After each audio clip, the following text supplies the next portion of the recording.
In a world where technology is changing the way we live, one app at a time, the arena of innovation is an open playing field where the most inventive thinkers have a shot at making it big. This week on Profiles, we talk to industrial designer John Tan, who's taking his thermoforming innovation Vaquform to the rest of the world and shaping the future of Filipino inventors. Thermoforming is nothing new in the manufacturing industry. It's a process found in many large-scale factories where a plastic sheet is molded into various shapes through heat. In fact, its finished products are all around us. It's heat, it's air pressure, it forms a flat plastic sheet into a three-dimensional form. It's how the interior of your refrigerator was made. It's how the panels inside the airplane cabin is made. It's everywhere. While designing and customizing industrial thermoforming machines for clients several years ago, John ventured into an interesting side project, developing a desktop version. Adapting a software-based controller with a graphical interface and menu, he reinvented the industrial thermoforming machine into the more consumer-friendly Vaquform. All thermoforming machines are large machines. And so how do you pack it into a smaller package? And how do you get it to have enough suction power?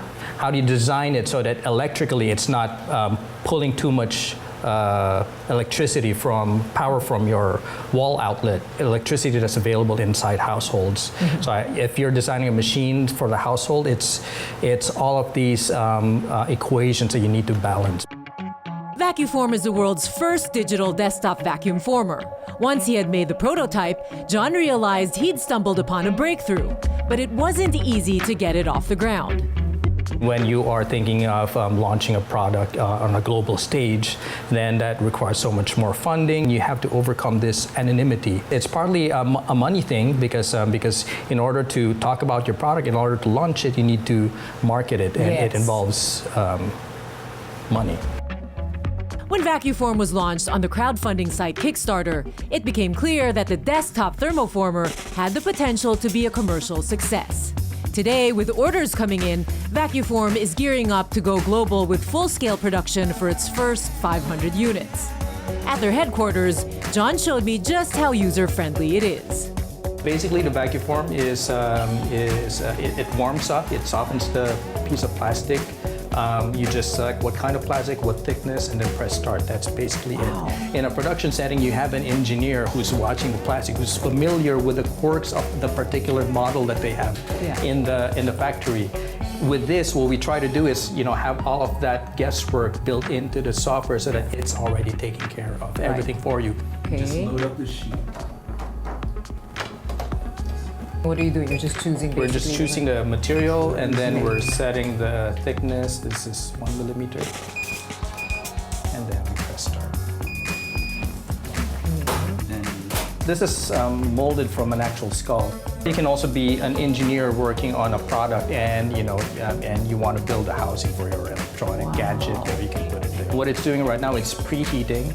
Okay. Once it's preheated, the cycle time is down to like a minute. Ooh, there it goes. Wow. It's done? Yeah. So cool. Wait for it to cool down. So I want to order 100 for Halloween. The Vaquform has even captured the imagination of film professionals. This guy named Jordu Shell, he's a sculptor, industry veteran. His credit includes Avatar, Men in Black, Predator 2, like big splashy Hollywood movies. He approached us, hey John, I can really push your product. That got us very excited. For our machine to be in the hands of an actual industry guy. Yeah. And the prospect of having future Hollywood films featuring stuff that were made on the Vaquform. A lot of the encouragement that John got while developing the Vaquform came from social media, where he discovered a global community of like-minded innovators and makers. This is something that people have been trying to solve on their own. When I started Instagramming, Facebooking about this DIY project that I had, I was getting a lot of attention because I was solving a lot of problems that these DIYers are having as they try to make their own vacuum former. So that encouraged me to okay, this can turn into something. So I realized that we did not just create a machine, we created a category. Amazing. This is a new category of maker machine. You didn't expect this, right? It's picking up traction all over the world. You do things with the expectation that they might turn into something. Yeah. But we weren't expecting for us to get funded in 11 hours. And by the end of the campaign, we almost quadrupled our goal. Wow. And so it's that money that now funds what will become Vacuform Inc., the startup. Vaquform is now a company run like a tight ship, with a few young industrial designers and John at the helm. The most important thing I learned from him is to always be better than what you were yesterday or last year. He told me that during his birthdays, he always asked himself, what's new in this year's version of myself? What's better? Actually, I'm just hacking his brain while working for him. This year, Vaquform took the big leap onto the global stage by participating in international trade shows and fairs. Theirs was the only Filipino booth at the shows.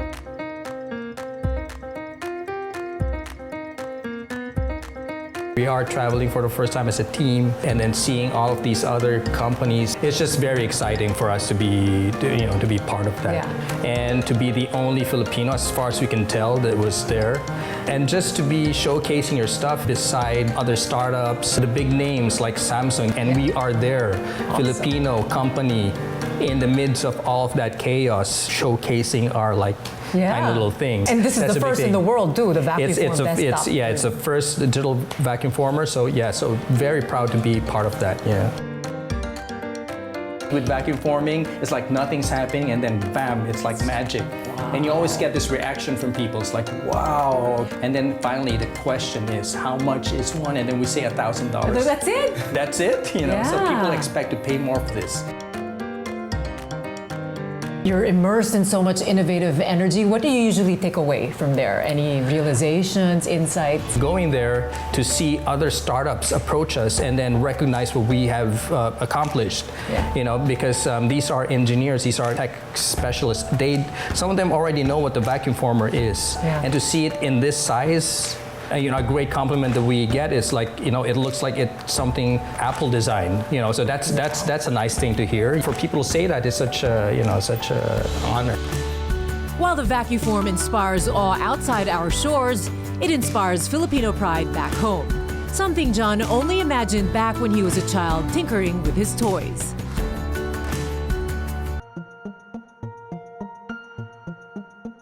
Even as a child, John always had an innovative streak. He grew up with that rare combination of skills in math, science, and art, and put them to good use at play.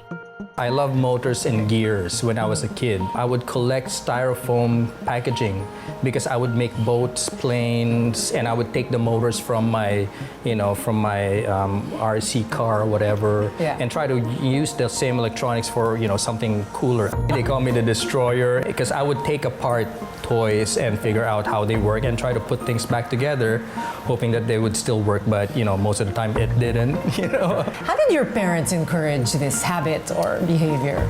They encouraged me by not paying too close attention to what I was destroying. My Uncle Ed, he would send boxes of books, and they were all nonfiction, but I gravitated towards the science books. My uncle Chris, he actually owns one of the early patents in touchscreen technology. Wow. His affinity for numbers led him to take up mathematics as a major in college. Not long after, though, he took a detour and followed his heart. Eventually, you shifted to industrial design. I miss working with my hands. And then I found out that industrial design is something that they offered in UP. I didn't know this. So I applied for a spot in the industrial design program, and I got in. Long story short, I'm an industrial designer now. His creative energy was boundless. While taking up industrial design at the UP College of Fine Arts, he managed to set up a company. I started Alien Concepts with a couple of my friends. We started supplying props to production outfits that make TV commercials. I'm old enough to remember the day when it wasn't all special effects, it wasn't all computer graphics. They actually needed physical models, so we supplied models like this to TV commercials. It was the same creative streak and passion to make that sparked another business venture called Make It Up. We take old discarded objects and we repurpose them into something useful. We might take CDs and then string them together to turn it into like a room separator. It's simple things like that. To differentiate us from other people who are into upcycling, we put a bit of tech in what we did. Okay, welcome to my lab/studio. Wow, so this is where all the mad science happens. Well, a lot of it. This is Ray, somebody who helps me with the art stuff, and he's like a master sculptor. He does portrait sculptures, and then we turn them into vacuform masks. Well, so basically you can copy any form. Yeah, from whatever a photograph. We went to Mask Fest. When they saw the Danny Trejo mask, they were thinking, is this a life cast? How did you get them to agree to a life cast? And then we explained to them, no, it's not a life cast. It's actually a sculpt from, it's sculpt from pictures. This went viral, right? When you made Oh yeah, I'm not gonna say who it is. I wonder who it is. This is John's lab/studio, which is right in his own home. This is where all the tinkering happens, and where one of his first best-selling inventions is made, an upcycled product called the mixtape. During the Make It Up days, people will come to us and give us their junk. One day, a lady walks in and he had this huge suitcase of cassette tapes. Yeah. And I'm like, okay, let's go ahead and buy them. The idea that I had, thinking about my hypothetical tita who still hung up on a high school crush, because back in the day, that's how you show that you like someone, is to give them a mixtape. What if we could convert the old cassette tapes and revive it, but instead of the tape, what if it's now digital? What came out of this brilliant blend of ingenuity and cheesy nostalgia was an MP3 player in the form of a cassette tape. I designed the circuit board, and I go to Facebook and I tell everyone, okay, we have 100 of these mixtapes available in October, and that's sold out like that. Cool! We've shipped this to Germany, we've shipped this to the Netherlands, Europe. And the irony is, the chip that we use to revive this old technology is now also obsolete. What? Seriously, Wow. they don't make it anymore. Oh my God. That's why we are on our last few units. John's ideas are a long way from obsolescence. By constantly thinking out of the box, he stays ahead of the fast-paced evolution of technology. I remember him having a project before where there's a flushing system that has a count, and it's an attempt to save water. Whatever comes out of the problems that we have right now, the challenges that we're facing, climate change, sustainable production in terms of food, I think he will be one of those innovative persons who will be coming up with possible solutions for this. Your mind is constantly moving, you're looking for the next big thing. Where do you get your ideas from? It's a blessing and a curse. A blessing in that, because I'm never out of ideas. Yeah. But it's a curse because an idea comes with an emotional charge. Sometimes that distracts from what's at hand. In developing Vaquform, I had to put on a lot of different hats. I had to be a business person, I had to be an engineer, I had to be thinking about the aesthetics, an industrial designer, but I also needed to be producing videos on YouTube. At the beginning, I was doing this all by myself. It's a lot of things that you've chased all your life suddenly paying off. Yeah, it's really blood, sweat, and tears. Yeah, literally.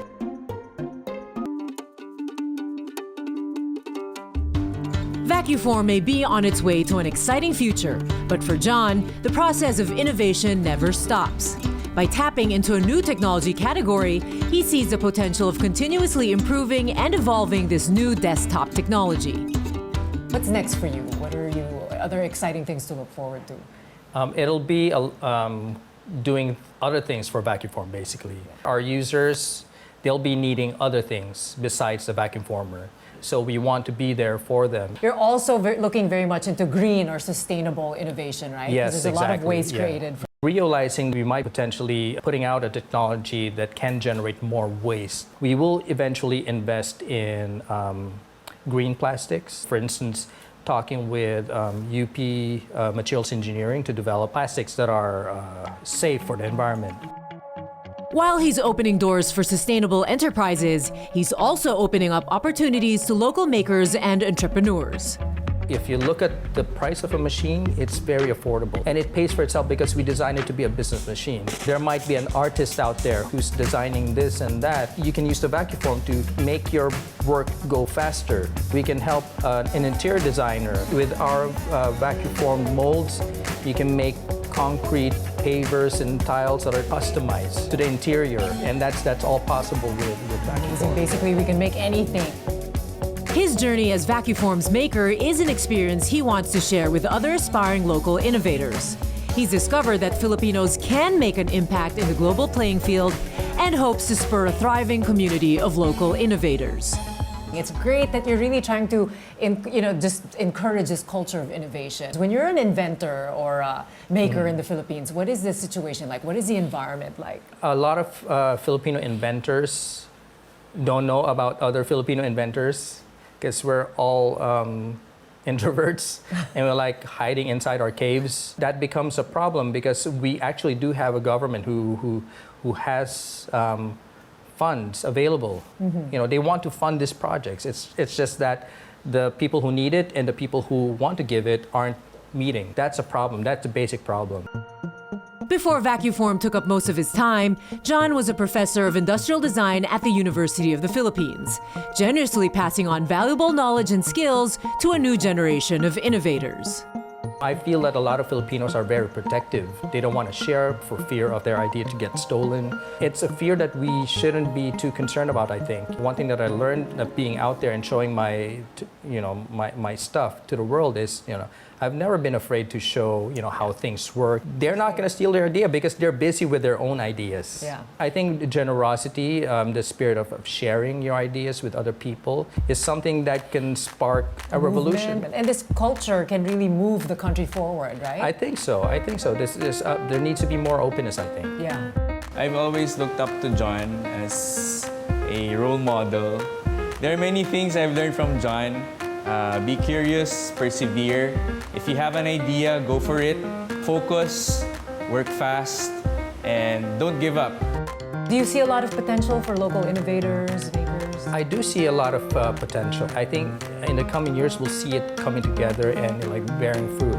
I may be one of a few Filipino companies who are in hardware, but there might be more companies out there who are in hardware. If Maker Faire, for instance, becomes bigger in the Philippines and there becomes more money from venture capitalists, There may be a long way to go for Filipino innovators and inventors, but with trailblazers like John, their future looks bright. You have quite a legacy that you're brewing here. How are you passing this on to your sons? I try to be hands-on but hands-off. I try to be hands-off in the sense that whatever you're curious, go down that rabbit hole, but hands-on in that they need, for instance, somebody to help them solve a problem in their own project.